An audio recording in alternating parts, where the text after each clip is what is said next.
My fiancé thought I was cheating, so he hired a private investigator to stalk me for a week. I went on a girls' trip and my fiancé had me followed by a private investigator, and now we have to break up. In the lead up to my trip, my fiancé Evan began to act suspiciously towards me and would even check my phone screen if it flashed up. His behavior became cryptic. I would overhear him having quiet phone calls, and he even began to make more trips to my workplace. Every time he did or said something dubious, I confronted him and asked if he was feeling scared or insecure in our relationship, and he said no and gaslighted me into thinking that I was creating this new damning narrative because he would never question my loyalty. That was until I saw a black car appear behind a row of trees by the lake house. Only my close friends and Evan knew where we were, so I immediately knew this had something to do with my fiancé. I marched over to the car, knocked on the window, and a startled woman with long blonde hair looked up at me behind a pair of dark glasses. She refused to get out of the car or roll down the window. Instead, she smiled and mouthed, "Sorry, I am lost," before hightailing it up the track and away from the lake house. I thought nothing more of it until I arrived home 2 days later. I walked in to see the same blonde woman sitting with Evan in the kitchen, who then turned to me and gestured to a seat. As I drew closer,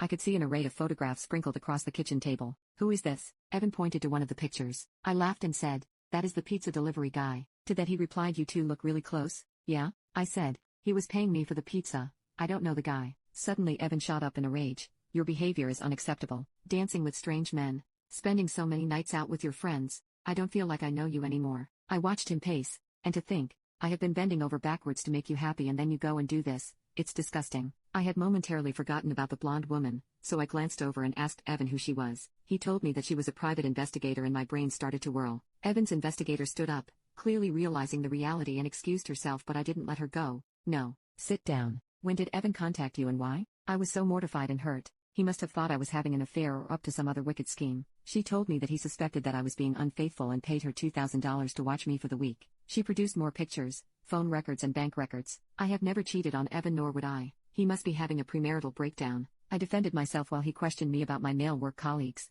how I laughed at one of their jokes last week in the break room, how I winked at the postman, and why I had started coming home so late and exhausted from work. I didn't know what to do, so I asked Evan if we could sit down and talk alone. We were talking until the early hours of the morning, and I must have passed out because when I woke up, he was gone. I walked towards the staircase and heard a loud moan. Worried Evan was upset. I ran upstairs and opened our bedroom door to find Evan and the investigator having intimacy in our bed.